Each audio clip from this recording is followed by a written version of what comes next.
Hi guys, welcome back to the Theturbo49. അപ്പോൾ ഇന്ന് നമ്മൾ വന്നിട്ടുള്ള ഒരു സ്പെഷ്യൽ വീഡിയോ ആയിട്ടാണ്. അതായത് ഇന്ന് നമ്മൾ ചെയ്യാൻ പോകുന്ന റിവ്യൂ എന്ന് പറഞ്ഞാൽ പുതിയൊരു വണ്ടിയല്ല. 1968 മോഡൽ ഒരു പ്രീമിയർ പത്മിനിയാണ് ഇന്ന് നമുക്ക് കിട്ടിയിട്ടുള്ളത്. അതിപ്പോൾ റീസെൻ്റ്ലി ഫുള്ള് പെയിൻറ്റ് വർക്ക് ഒക്കെ കഴിഞ്ഞ് ഫുള്ളൊന്ന് റീസ്റ്റോർ ചെയ്തെടുത്തിട്ടുണ്ട് വണ്ടി. അപ്പോൾ വണ്ടി വന്നതെന്ന് വെച്ചാൽ എൻ്റെ ഒരു ഫ്രണ്ട് ഷിബിൻ ഉണ്ടല്ലോ, നമ്മുടെ സ്വിഫ്റ്റിൻ്റെ ഒക്കെ വീഡിയോ ഒക്കെ അത് കാണിച്ചിട്ടുണ്ട്. അപ്പം ആളുടെ ഒരു പരിചയത്തിലുള്ള വണ്ടിയാണ്. അപ്പോൾ അവൻ എന്നെ ഇതുപോലെ വിളിച്ചു പറഞ്ഞ ഒരു വണ്ടിയുണ്ട്, അപ്പോൾ ഇതുപോലെ വീഡിയോ എടുക്കാൻ വരുന്നതെന്ന് ചോദിച്ചു. അപ്പോൾ അങ്ങനെ നമ്മളിന്ന് ഇറങ്ങിയിരിക്കുകയാണ്. കൂടെ നമ്മുടെ ആൽബിനുണ്ട്. എടാ ഇങ്ങോട്ട് വാടാ, ഹായ് പറയടാ, വാടാ ഹായ്. ആളുടെ ഒരു ആർക്സിൻ്റെ വീഡിയോ നമ്മൾ ചെയ്യുന്നുണ്ട്. അപ്പോൾ അതിൻ്റെ ചെറിയ ഷോർട്ട് വീഡിയോ ആയിട്ടുണ്ട്. അതിനകത്തും ആളിങ്ങനെ ക്യാമറ ഫ്രണ്ടിലൊന്നും വരത്തില്ല കേട്ടോ, ഒരു പ്രത്യേക ടൈപ്പാണ്. അപ്പോൾ ഷിബിൻ വേണ്ട നമ്മുടെ ബാക്കിൽ നിൽപ്പുണ്ട്. അപ്പോൾ നമുക്ക് ജസ്റ്റ് പോയി ആ വണ്ടി ഒന്ന് കണ്ടിട്ട് വരാം.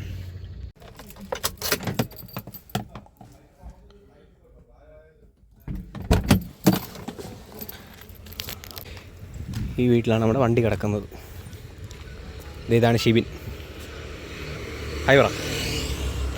അപ്പോൾ ഗൈസ് ഇതാണ് നമ്മളിന്ന് റിവ്യൂ ചെയ്യാൻ പോകുന്ന ഫിയറ്റിൻ്റെ പ്രീമിയർ പത്മിനി. അപ്പോൾ നമുക്ക് ജസ്റ്റ് വണ്ടിയുടെ ഡീറ്റെയിൽസിലേക്ക് പോകാം.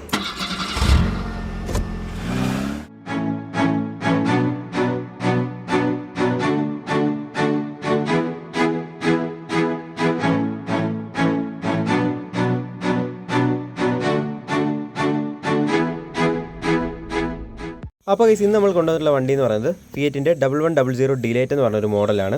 1964 പ്രൊഡക്ഷൻ തുടങ്ങിയ ഈ ഒരു ബ്രാൻഡിൻ്റെ നെയിം റീബാഡ് ചെയ്താണ് ഇന്നത്തെ പ്രീമിയർ പത്മിനി എന്ന പേരിലേക്ക് 1974 മാറ്റിയത്. അവിടുന്ന് തന്നെ ഏകദേശം 2001 വരെയും ഈ ഒരു വാഹനം പ്രൊഡക്ഷൻ ലൈനിൽ ഉണ്ടായിരുന്നു. അപ്പോൾ ഇന്ന് നമ്മളോടൊപ്പം ഉള്ള വാഹനം 1968 മോഡലാണ്. ഏകദേശം 56 വർഷം പഴക്കമുള്ള ഈ ഒരു വാഹനം ഇപ്പോഴും എന്ത് നീറ്റായിട്ടാണ് സൂക്ഷിച്ചിരിക്കുന്നത് നമുക്ക് കാണാം.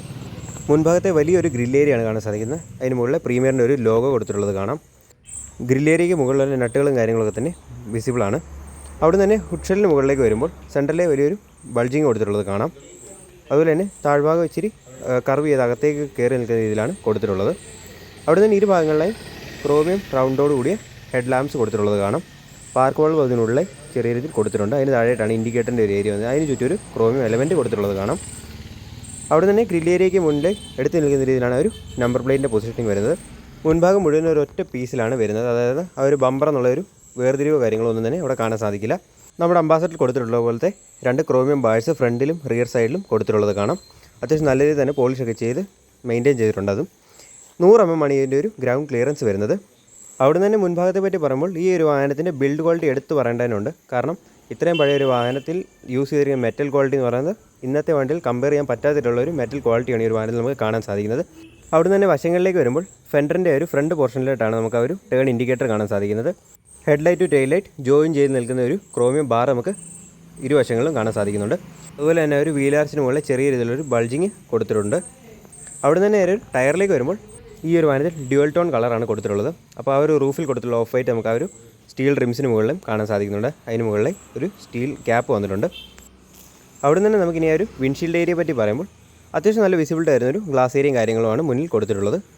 അതുപോലെ തന്നെ ഈ ഒരു വാഹനത്തിൽ ധാരാളം ക്രോമിയം എലമെൻറ്റ്സ് നമുക്ക് കാണാൻ സാധിക്കുന്നുണ്ട്. വണ്ടിയുടെ ഒരു പ്രീമിയം ഫീലും അതുപോലെ തന്നെ ക്ലാസിക് ടച്ചും ആ ഒരു ക്രോമിയം എൻഹാൻസ് ചെയ്യാൻ സഹായിക്കുന്നുണ്ട്. വൈപ്പറിന് മുകളിലും ആ ഒരു ക്രോമിയം എലമെൻറ്റ്സ് കാണാം.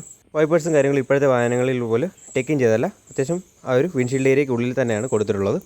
അവിടെ തന്നെ ഈ ഒരു വാഹനം ഡ്യുവൽ ടോൺ ആണെന്ന് പറഞ്ഞായിരുന്നു. അതുകൊണ്ട് തന്നെ എ പില്ലറിൽ നമുക്ക് ആ ഒരു ഓഫ് വൈറ്റ് കണ്ടിന്യൂഷൻ കാണാം. അവിടുന്ന് തന്നെ സി പില്ലറിലേക്ക് വരുമ്പോൾ ചെറിയൊരു ബ്ലാക്ക് എലമെൻറ്റ് അതിൽ കൊടുത്തിട്ടുള്ളത് കാണാം. അവിടുന്ന് തന്നെ മുൻഭാഗത്തേക്ക് വരുമ്പോൾ driver and co driver side quarter glass നമുക്ക് ഈ ഒരു വാഹനത്തിൽ കൊടുത്തിട്ടുള്ളത് കാണാം. സാധാരണ മിക്ക പ്രീമിയർ പത്മിനി കാർസിലും ഈ ഒരു ക്വാർട്ടർ ഗ്ലാസ് ഇപ്പം അവൈലബിൾ അല്ല. ഫുള്ളി ഒരു സിംഗിൾ പീസ് ഓഫ് ഗ്ലാസ്സിലാണ് വരുന്നത്. അവിടുന്ന് തന്നെ ആ ഒരു റൂഫിൻ്റെ സൈഡിൽ റെയിൻ ഗട്ടേഴ്സ് കൊടുത്തിട്ടുള്ളത് കാണാം.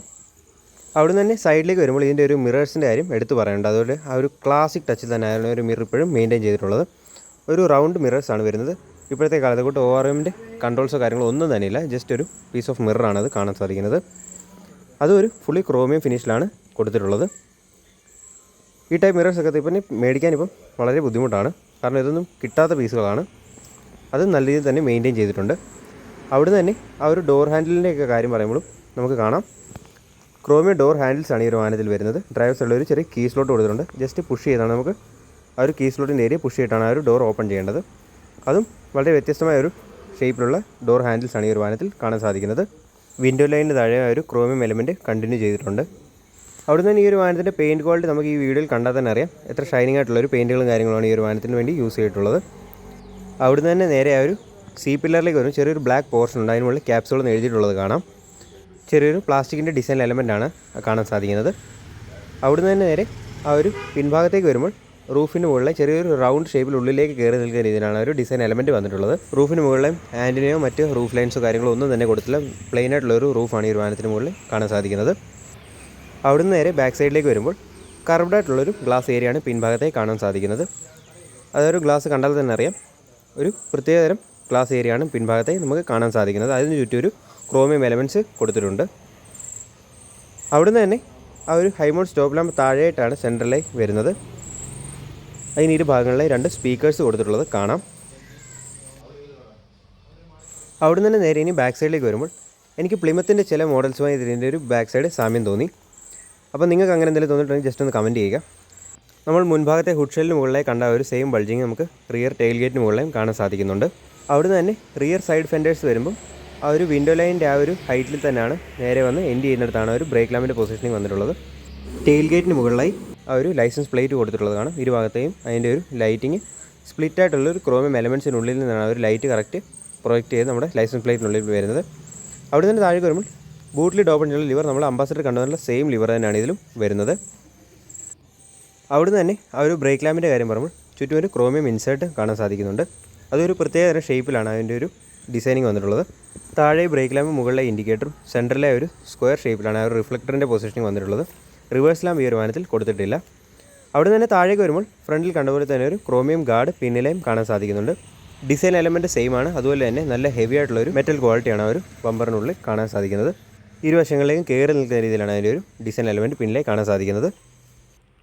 എക്സോസ്റ്റ് പൈപ്പ് പിന്നിലേക്ക് ചെറുതായിട്ട് വിസിബിൾ ആണ്. റിയർ മഡ് ഫ്ലാപ്സ് കണ്ടാലും അറിയാം പ്രീമിയറിൻ്റെ ഒറിജിനൽ ലോഗോയും കാര്യങ്ങളും അതിലിപ്പോഴും കൊടുത്തിട്ടുണ്ട്. അപ്പോൾ ഇത്രയൊക്കെയാണ് ഈ ഒരു വാഹനത്തിൻ്റെ പുറമെയുള്ള വിശേഷങ്ങൾ വരുന്നത്. ഇനി നമുക്ക് ഈ ഒരു വാഹനത്തിൻ്റെ എഞ്ചിൻ റൂമിനെ ഒന്ന് പരിചയപ്പെടാം. നമ്മൾ ജിപ്സിയിലൊക്കെ കണ്ടുവന്ന രീതിയിലാണ് അതിൻ്റെ ഒരു ഫുഡ് ഓപ്പണിംഗ് വരുന്നത്. അതായത് ആ ഗ്ലൗ ബോക്സിന് താഴെയായിട്ടാണ് ഫുഡ് ഓപ്പൺ ചെയ്യാനുള്ള ഒരു ലിവർ കൊടുത്തിട്ടുള്ളത്. എഞ്ചിൻ ഏരിയയിലേക്ക് വരുമ്പോൾ നമുക്ക് കണ്ടാൽ തന്നെ അറിയാം എത്രത്തോളം അത് മെയിൻറ്റെയിൻ ചെയ്ത് വെച്ചിട്ടുണ്ടെന്ന്. ഫുഡ് ഓപ്പൺ ചെയ്ത് നിർത്തുന്ന ഒരു ചെറിയ ലിവർ നമ്മൾ അംബാസഡർ കണ്ടുവന്നിട്ടുള്ള സെയിം മെക്കാനിസത്തിലാണ് കൊടുത്തിട്ടുള്ളത്. എഞ്ചിനിലേക്ക് വരുമ്പോൾ ഒരു 1100cc 2 സിലിണ്ടർ പെട്രോൾ എഞ്ചിനാണ് ഈ ഒരു വാഹനത്തിൽ കൊടുത്തിട്ടുള്ളത്. അറൗണ്ട് 47 bhp അതുപോലെ തന്നെ 71 Nm ടോർക്കാണ് ഇത് പ്രൊഡ്യൂസ് ചെയ്യുന്ന ഒരു പവർ ഫിഗേഴ്സ് എന്ന് പറയുന്നത്. ഒരുപാട് വിശാലമായ എഞ്ചിൻ ബേയോ കാര്യങ്ങളോ ഒന്നും തന്നെയല്ല. എന്നിരുന്നാലും നല്ല രീതിയിൽ തന്നെ അറേഞ്ച് ചെയ്തിട്ടുള്ള ഒരു ചെറിയ എഞ്ചിൻ ബേ ആണ് വാഹനത്തിന് മുന്നിൽ കാണാൻ സാധിക്കുന്നത്. അവിടുന്ന് തന്നെ നമുക്ക് ഈ ഒരു വാഹനത്തിൻ്റെ ഇൻറ്റീരിയറിലേക്ക് കടക്കാം. ആദ്യം തന്നെ ഡോറിനെ പറ്റി പറയുമ്പോൾ അത്യാവശ്യം വൈഡായിട്ട് ഓപ്പൺ ആകുന്ന ഡോറാണ് കാണാൻ സാധിക്കുന്നത്. ക്വാർട്ടർ ഗ്ലാസിൻ്റെ കാര്യം പറഞ്ഞാൽ നല്ല വിസിബിലിറ്റി ആയിരുന്നു ഓപ്പൺ ആയിട്ടുള്ളൊരു വിൻഡോ ഏരിയയാണ്. അപ്പോൾ സ്റ്റോറും കാര്യങ്ങളും ഇപ്പോൾ റീസെൻ്റ്ലി ചെയ്തിട്ടുള്ളതാണ്. അതിന് തന്നെ ആ ഒരു ഡോർ ഓപ്പൺ ചെയ്യുന്ന മെക്കാനിസം ഇപ്പോഴത്തെ വണ്ടികളിലൊന്നും കാണാൻ കിട്ടാത്തൊരു പ്രത്യേകതരം വിൻറ്റേജ് മെക്കാനിസമാണ്. അവിടെ നിന്ന് തന്നെ വിൻഡോ റോൾ ഡൗൺ ചെയ്യാനുള്ളൊരു ലിവർ കൊടുത്തിട്ടുള്ളത് കാണാം. രണ്ടും ക്രോമിയം ഫിനിഷിലാണ് വരുന്നത്. അവിടെ നിന്ന് നേരെ ഉള്ളിലേക്ക് വരുമ്പോൾ ഈ ഒരു സീറ്റിൻ്റെ അപ്പോൾസ്റ്ററും കാര്യങ്ങളും ഇപ്പം മാറ്റിയിട്ടുണ്ട്. ഈ ഹെഡ് റെസ്റ്റും കാര്യങ്ങളൊക്കെ അഡീഷണൽ ചെയ്യിപ്പിച്ചിരിക്കുന്നതാണ്. റൂഫ് ലൈനിങ് കാര്യങ്ങളും പഴയ തന്നെ മെയിൻറ്റെയിൻ ചെയ്തിട്ടുണ്ട്. സെൻറ്ററിലെ ക്ലോസ് ചെയ്യുന്ന ഒരു ആംറസ്റ്റ് കൊടുത്തിട്ടുള്ളത് കാണാം. ഫ്രണ്ടിലും ബാക്കിലും ബെഞ്ച് സീറ്റ്സ് ആണ് കൊടുത്തിട്ടുള്ളത്. അവിടുന്ന് തന്നെ ഇതാണ് ഈ ഒരു വാഹനത്തിൻ്റെ ഡാഷ്ബോർഡിൻ്റെ ലുക്ക് ലഭിക്കുന്നത്. ഡാഷ്ബോർഡിലേക്ക് വരുമ്പോൾ ധാരാളം ഫീച്ചേഴ്സോ കാര്യങ്ങളോ ഒന്നും തന്നെ ഇല്ല. ജസ്റ്റ് പ്ലെയിൻ ആയിട്ടുള്ളൊരു ഡാഷ്ബോർഡ് ഏരിയയാണ് കാണാൻ സാധിക്കുന്നത്. അവിടെ തന്നെ ഒരു സെൻട്രൽ ടണൽ പ്ലെയിൻ ആണ്. ഹാൻഡ് ഗിയർ ആണ് ഈ ഒരു വാഹനം. അവിടുന്ന് നേരെ മീറ്റർ കൺസോളിലേക്ക് വരുമ്പോൾ ആദ്യം എഞ്ചിൻ ടെമ്പറേച്ചറും നടുക്ക് വലിയൊരു സ്പീഡോമീറ്ററും റൈറ്റ് സൈഡിലെ ഒരു ഫ്യൂൽ ഗേജും കൊടുത്തിട്ടുള്ളത് കാണാം. താഴെ വരുമ്പോൾ ഈ ഒരു ഭാഗത്തായിട്ടാണ് ഹെഡ് ലാമ്പിൻ്റെ സ്വിച്ച് വരുന്നത്. ആദ്യത്തേത് പാർക്ക് ലാമ്പും സെക്കൻഡ് ഹൈ ബീമിനുള്ള സ്വിച്ചുമാണ്. രണ്ട് സെപ്പറേറ്റ് ആയിട്ട് കൊടുത്തിട്ടുള്ളത്. അവിടെ നിന്ന് ഈ ഒരു ഭാഗത്തേക്ക് വരുമ്പോൾ ബാറ്ററിയുടെ ഒരു ഇൻഡിക്കേഷൻ കൊടുത്തിട്ടുള്ളത് കാണാം. അതിന് ചുറ്റും ഒരു ക്രോമിയം എലമെൻറ്റ് കൊടുത്തിട്ടുണ്ട്. അവിടെ തൊട്ട് താഴേക്ക് വരുമ്പോൾ കുറച്ച് ഫിസിക്കൽ സ്വിച്ചുകളാണ് കാണാൻ സാധിക്കുന്നത്. ലൈറ്റിൻ്റെ മറ്റും സ്വിച്ചുകളും കൺട്രോൾസുമാണത്. അവിടെ താഴേക്ക് വരുമ്പോൾ ചെറിയൊരു സ്റ്റോറേജ് ഏരിയ പോലത്തെ ഒരു പ്ലേസ് കൊടുത്തിട്ടുള്ളത് കാണാം. ഇനി നമുക്ക് ആ സ്റ്റിയറിംഗ് യൂണിറ്റിലുള്ള കൺട്രോൾസിനെ പറ്റി പറയുമ്പോൾ റൈറ്റ് സൈഡിലെ 2 ലിവർ വരുന്നുണ്ട്. ഒന്ന് നമുക്ക് ഇൻഡിക്കേറ്റർ അതുപോലെ തന്നെ ഒന്ന് ഹൈ ബീം ലോ ബീം കൊടുക്കാനുള്ള ലിവറാണ് വരുന്നത്. അവിടെ തന്നെ സ്റ്റിയറിംഗ് വീൽ ഒരു 2 സ്പോക്ക് സ്റ്റിയറിംഗ് വീൽ ആണെന്ന് പറഞ്ഞായിരുന്നു. സെൻറ്ററിലെ ഹോൺ കൊടുത്തിട്ടുള്ളത് കാണാം. ആ ഒരു പ്രീമിയറിൻ്റെ ലോഗോയ്ക്ക് ചുറ്റും ക്രോമിയം എലമെൻറ്റ് കാണാൻ സാധിക്കുന്നുണ്ട്. ലെഫ്റ്റ് സൈഡിലെ ഒരു മാനുവൽ 4 സ്പീഡ് ട്രാൻസ്മിഷൻ്റെ ഹാൻഡ് ഗിയറിൻ്റെ ലിവർ കൊടുത്തിട്ടുള്ളത് കാണാം. അതിന് താഴെ ഹെഡ് ലാമ്പിൻ്റെ കൺട്രോൾസ് കൊടുത്തിരിക്കുന്ന കൂട്ട് തന്നെയാണ് ലെഫ്റ്റ് സൈഡിലെ വൈപ്പേഴ്സിൻ്റെ 2 സ്വിച്ച് കൊടുത്തിട്ടുള്ളത്. സെൻറ്ററിലേക്ക് വരുമ്പോൾ ആ ഒരു കീ സ്ലോട്ടിനുള്ള പൊസിഷനിങ് സെൻറ്ററിലായിട്ടാണ് വരുന്നത്. അവിടുന്ന് തന്നെ ഇപ്പുറത്തെ സൈഡിലേക്ക് വരുമ്പോൾ ആ ഒരു ലോക്ക് ചെയ്യാവുന്ന ഒരു ഗ്ലൗ ബോക്സ് സിസ്റ്റം കൊടുത്തിട്ടുള്ളത് കാണാം. റൂഫ് ലൈനിങ് കാര്യങ്ങളും സ്റ്റിൽ സ്റ്റോക്കായിട്ട് തന്നെയാണ് വെച്ചിട്ടുള്ളത്. ആ ഒരു സൺവൈസറും കാര്യങ്ങളും കാണാൻ ഒരു പ്രത്യേകതരം മെറ്റീരിയലാണ് കൊടുത്തിട്ടുള്ളത്. അവിടുന്ന് തന്നെ IRVMലേക്ക് വരുമ്പോൾ ടെമ്പറേച്ചർ അറിയാൻ സാധിക്കുന്ന ഒരു ഗേജ് അതിനുള്ളിലേ കൊടുത്തിട്ടുള്ളത് കാണാം. ക്യാമറയ്ക്കുള്ളിൽ എത്രത്തോളം വിസിബിൾ ആണെന്ന് അറിയില്ല. ആ ഒരു പുറത്തെ ടെമ്പറേച്ചർ അനുസരിച്ച് അത് അഡ്ജസ്റ്റ് ചെയ്യുന്നത് കാണാം. അവിടുന്ന് തന്നെ നേരെ ബി പില്ലറിലേക്ക് വരുമ്പോൾ ഒരു ക്യാബിൻ ലാമ്പ് കൊടുത്തിട്ടുള്ളത് കാണാം. പിന്നിലെ മറ്റ് ഗ്രാബ് ഹാൻഡിലോ കാര്യങ്ങളോ ഒന്നും തന്നെ കൊടുത്തിട്ടില്ല. അവിടുന്ന് തന്നെ ഈ ഒരു വാഹനത്തിൻ്റെ സെക്കൻഡ് റോയിലേക്ക് വരുമ്പോൾ ഡോർസ് ഞാൻ പറഞ്ഞായിരുന്നു അത്യാവശ്യം വൈഡായിട്ട് ഓപ്പൺ ആകുന്ന ഡോറുകളാണ്. മുന്നിൽ നിന്നും ആ ഒരു എക്സ്ട്രാ ആയിട്ട് ആ ഒരു ഗ്രാബ് ഹാൻഡിലാണ് കാണാൻ സാധിക്കുന്നത്. ഓപ്പൺ ചെയ്യാനുള്ള ലിവറും അതുപോലെ തന്നെ റോൾ ഡൗൺ ചെയ്യാനുള്ള ലിവറും കാണാം. പിന്നിലെ എക്സ്ട്രാ വരുന്നത് ഈ ഒരു ആഷ് ട്രേ ആണ്. അതൊരു ക്രോമിയം കവറിംഗ് ആണ് അതിന് മുകളിൽ കൊടുത്തിട്ടുള്ളത്. പിന്നിലെ 2 ഡോർസിലും ആഷ് ട്രേ അവൈലബിൾ ആണ്. അത്യാവശ്യം നല്ല വിസിബിലിറ്റി ആയിരുന്ന വിൻഡോ ഏരിയയും കാര്യങ്ങളാണ് പിന്നിലും കൊടുത്തിട്ടുള്ളത്. ഫ്ലോറിലേക്ക് വരുമ്പോൾ ആ ഒരു ടണൽ അല്പം ബൾജ് ചെയ്ത് നിൽക്കുന്നത് കാണാം. സീറ്റ്സിന് പിന്നിലെ അഡീഷണൽ പോക്കറ്റ് ചെയ്യിപ്പിച്ചിട്ടുണ്ട്. റിയർ സീറ്റിങ്ങിനെ പറ്റി പറയുമ്പോൾ അത്യാവശ്യം നല്ല കംഫർട്ടായിട്ട് യാത്ര ചെയ്യാൻ പറ്റുന്ന സീറ്റ്സാണ് പിന്നിൽ കൊടുത്തിട്ടുള്ളത്. നല്ല രീതിയിലുള്ള ബാക്ക് സപ്പോർട്ട് നമുക്ക് ലഭിക്കുന്നുണ്ട്. ഹെഡ് റെസ്റ്റ് ഈ ഒരു വാഹനത്തിൽ കൊടുത്തിട്ടില്ല. ഫ്രണ്ടിൽ അഡീഷണൽ ചെയ്യിപ്പിച്ചിട്ടുള്ളതാണെന്ന് പറഞ്ഞായിരുന്നു. ഇരുഭാഗങ്ങളിലും കയറി നിൽക്കുന്ന രീതിയിലാണ് ഒരു സീറ്റിൻ്റെ സൈഡ്സ് കൊടുത്തിട്ടുള്ളത്. അപ്പോൾ ഇത്രയൊക്കെയാണ് ആ ഒരു പിൻഭാഗത്തെ വിശേഷങ്ങളെന്ന് പറഞ്ഞാൽ. ഇനി നമുക്ക് ഇതിൻ്റെ ഓണറിനെ ഒന്ന് പരിചയപ്പെടാം. അദ്ദേഹത്തോട് ബാക്കി വണ്ടിയുടെ ഡീറ്റെയിൽസ് ഒക്കെ ചോദിക്കാം. 1968 മോഡലായിരുന്ന വണ്ടി, ഒരു സിംഗിൾ ഓണറുടെയിലാണ് ഇതിപ്പോഴും ഇരുന്നിരുന്ന വണ്ടി. അപ്പം റീസെൻ്റ്ലി നമ്മൾ ഈ പെയിൻ്റ് ഒന്ന് ചേഞ്ച് ചെയ്തു. ഇത് നേരത്തെ ഫുൾ വൈറ്റ് വണ്ടിയായിരുന്നു. അപ്പം അതിൻ്റെ മക്കളുടെ ഒരു ആഗ്രഹപ്രകാരമാണ് ഈ കളർ നമ്മൾ ചേഞ്ച് ചെയ്തത്. പിന്നെ പാർട്സ് അറിയാമല്ലോ, നമുക്ക് ഇതിൻ്റെയൊക്കെ പാർട്സ് ഇപ്പം കിട്ടാൻ വളരെ ബുദ്ധിമുട്ടാണ്. കോയമ്പത്തൂർ ഒരു സ്പെഷ്യൽ കടയുണ്ട്, നമുക്ക് അവിടുന്ന് നമുക്ക് ഓൺലൈനായിട്ട് നമുക്ക് പർച്ചേസ് ചെയ്യാൻ പറ്റും. പക്ഷേ ഇപ്പോൾ ഒരുമാതിരി ഒരു 90% പാർട്സും നമുക്ക് അവൈലബിൾ ആണ്. അത് കോയമ്പത്തൂരിൽ നിന്ന് നമുക്ക് ഓർഡർ ചെയ്തെടുക്കാം. നമ്മളിപ്പം റീസെൻ്റ്ലി നമ്മൾ ഈ ഇൻഡിക്കേറ്ററൊക്കെ നമ്മുടെ പഴയ തിരിപ്പുണ്ട്, പക്ഷേ നമ്മൾ അതെല്ലാം ഒന്ന് ചേഞ്ച് ചെയ്ത് പുതിയതാക്കിയത്. ബാക്കിയെല്ലാം ഇപ്പോഴും ഇതെല്ലാം പഴയ ഗ്രില്ല് തന്നെയാണ് ഇപ്പോഴും, നമുക്ക് മനസ്സിലായില്ലേ. അതുപോലെ ഞാൻ ഒന്ന് പറഞ്ഞായിരുന്നു തോന്നുന്നു, ഈ വാട്ടർ ഗ്ലാസ്സുള്ള വണ്ടി ഇത് വളരെ വിരളമാണ് ഇപ്പം കേരളത്തിൽ തന്നെ. ഇപ്പം ലേറ്റസ്റ്റ് മോഡൽ നിങ്ങൾ നോക്കിയാൽ മതി, അതെല്ലാം ഈ ഫുൾ ഗ്ലാസ്സാണ്. വാട്ടർ ഗ്ലാസ്സുള്ള വണ്ടി വളരെ വിരളമാണ്. അതുപോലെ തന്നെ ഈ സീറ്റിൻ്റെ ഡിസൈൻ ആണെങ്കിലും നമ്മൾ പഴയത് തന്നെയാണ് ഇപ്പോഴും കണ്ടിന്യൂ ചെയ്തേക്കുന്നത്. ആ ഡിസൈൻ എന്ന് പറഞ്ഞാൽ അന്നത്തെ ഡിസൈൻ തന്നെയാണ്. സിംഗിൾ സീറ്റ്, പിന്നെ ഹെഡ് റെസ്റ്റ് മാത്രമേ ഉള്ളൂ ഞാൻ ആഡ് ചെയ്തേക്കുന്നത്, നമുക്കൊരു കംഫർട്ട് ലെവലിന് വേണ്ടി ഡ്രൈവ് ചെയ്യുമ്പോൾ. അല്ലെങ്കിൽ എല്ലാം പഴയതാണ് നമ്മൾ നിലനിർത്തിക്കൊണ്ട് മുന്നോട്ട് കൊണ്ടുപോകുന്നത്. അതുപോലെ തന്നെ ഹാൻഡ് ഗിയർ, ഇത് പഴയ ആ സിസ്റ്റം തന്നെയാണ് നമ്മളെപ്പോഴും കണ്ടിന്യൂ ചെയ്യുന്നത്. ഇപ്പം റീസെൻ്റ്ലി ഒന്ന് പെയിൻറ്റ് ചേഞ്ച് ചെയ്താലല്ലാതെ വേറെ കുഴപ്പമൊന്നുമില്ല. ഇപ്പോഴും വളരെ റണ്ണിങ് കണ്ടീഷനായിട്ട് ഓടിക്കൊണ്ടിരിക്കുന്ന വണ്ടിയാണ്. നിങ്ങൾക്ക് കണ്ടാൽ തന്നെ അറിയാം, നമ്മൾ ആ പഴയ പുരാതനമായ അത് തന്നെ ഇപ്പോഴും നമ്മൾ കണ്ടിന്യൂ ചെയ്യുന്നു. പിന്നെ റീസെൻ്റ്ലി ആ സീറ്റ് ഒന്ന് ചേഞ്ച് ചെയ്തിരുന്നു, അതല്ലാതെ വേറെ ചേഞ്ചസ് ഒന്നും വരുത്തിയിട്ടില്ല. നമ്മുടെ ഈ വണ്ടിയുടെ ഇഗ്നിഷൻ സ്വിച്ച് ഇതാണ്. ഓക്കെ, നമ്മൾ ചെയ്യുക. ഓക്കെ, ടേൺ ചെയ്താൽ നമുക്കിവിടെ ലൈറ്റ് കാണാം. എന്നിട്ട് നമുക്ക് ന്യൂട്രലാക്കി സ്റ്റാർട്ട് ചെയ്ത് കഴിഞ്ഞാൽ ഇത് സ്റ്റാർട്ടാണ്. ഓക്കെ, പിന്നെ ഇതാണ് ഗിയർ.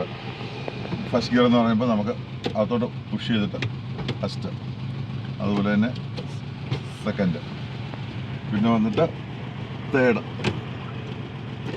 ഫോർത്ത്, പിന്നെ റിവേഴ്സ് വരുമ്പോൾ താഴോട്ട് പുഷ് ചെയ്തിട്ട് വീണ്ടും താഴോട്ടിടുക. പിന്നെ ഇത് ഫോൺ, പഴയ തന്നെ ഫോണാണ്. പിന്നെ ഇതിനകത്ത് നമുക്ക് ampere, speedometer and fuel gauge എല്ലാം ഇപ്പോഴും ഉണ്ട്. ഇതെല്ലാം വൈപ്പറിൻ്റെ ആണ് ഈ സ്വിച്ച്. ഇത് ഈ സൈഡിലുള്ള അതേ സ്വിച്ച് നമ്മുടെ ലൈറ്റിൻ്റെ ആണ്. പിന്നെ ഈ ഒരു ഇൻഡിക്കേറ്റർ കണ്ടോ, ഈ 2 ലിവർ എന്ന് പറഞ്ഞാൽ ഒന്ന് ഇൻഡിക്കേറ്ററാണ്, ഇത് നമ്മുടെ ലൈറ്റിൻ്റെ ഡിമ്മും ബ്രൈറ്റും ചെയ്യുന്നതാണ്.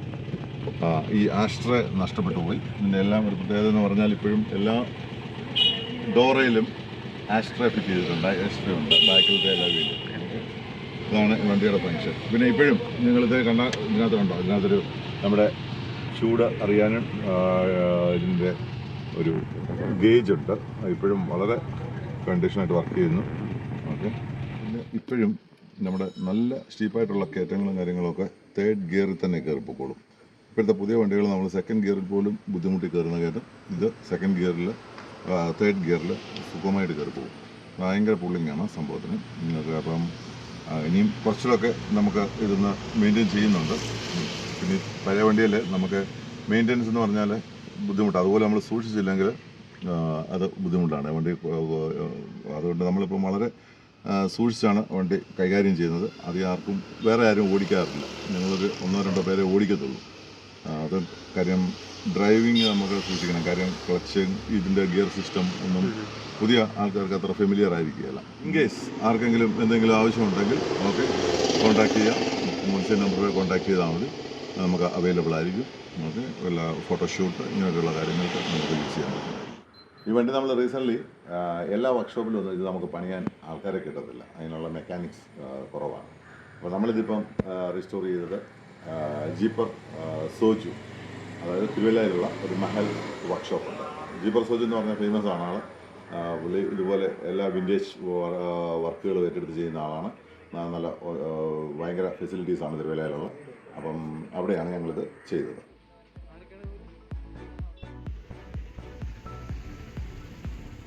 അപ്പോൾ ഗൈസ്, ഇന്നത്തെ ഈ ഒരു വീഡിയോ ഇത്രയേ ഉള്ളൂ. വീഡിയോ എല്ലാവർക്കും ഇഷ്ടപ്പെട്ടു എന്ന് വിചാരിക്കുന്നു. വീഡിയോ ഇഷ്ടമായ ലൈക്ക് ചെയ്യുക, ഇഷ്ടമായാലും ഡിസ്ലൈക്ക് ചെയ്യുക. നിങ്ങളുടെ അഭിപ്രായങ്ങൾ കമൻറ്റ് ചെയ്തറിയിക്കുക. ചാനൽ പുതിയതായിട്ട് വന്നവരാണെങ്കിൽ ചാനൽ സബ്സ്ക്രൈബ് ചെയ്യുക, അതോടൊപ്പം തന്നെ ബെൽ ഐക്കൺ എനേബിൾ ചെയ്തുക. So guys, thank U.